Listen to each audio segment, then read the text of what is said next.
একটা বেনজির নয়, একটা আজিজ নয়, এরকম অসংখ্য বেনজির আজিজ তারা তৈরি করছে বন্ধুরা। এরা সব সময় গণতন্ত্র বিরোধী, এরা সব সময় এক নায়কত্বে বিশ্বাস করে এবং তারা ওই বাকশালেই বিশ্বাস করে। তারা বাকশালটাই করতে চায়, একটা নতুন ছদ্মবেশে আবহে গণতন্ত্রের একটা ফাসাদ দিয়ে দিতে চায়। সেইভাবে তারা ওই তাদের শাসনকে আবার নিয়ে আসতে চায়।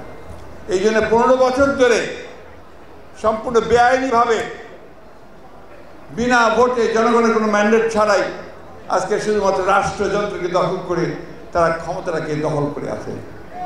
এবং আমাদের যে স্বপ্নগুলো ছিল 1971 সালে আমরা যারা যুদ্ধ করেছিলাম, সমস্ত স্বপ্নগুলোকে খান খান করে দিয়ে এখন তারা শুধুমাত্র একটা দল, কিছু ব্যক্তি, কিছু অলিগার্স, তাদেরকে আজকে সমস্ত সুযোগ সুবিধা দিয়ে, লুটপাটের সুবিধা করে দিয়ে এই দেশকে তারা একটা লুটের রাজত্ব, চুরির রাজত্ব তৈরি করেছে বন্ধুরা।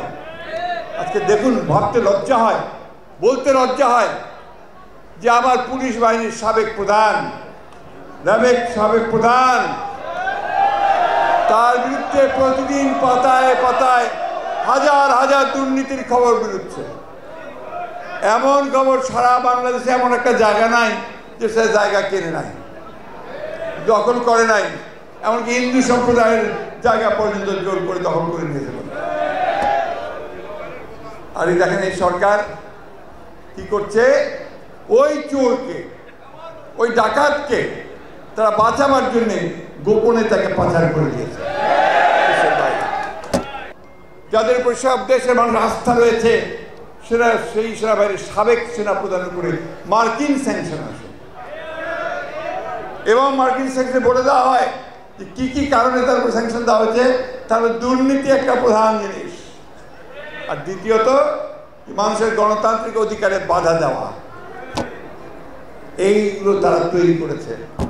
একটা বেনজির নয়, একটা আজিজ নয়, এরকম অসংখ্য বেনজির আজিজ তারা তৈরি করছে বন্ধুরা।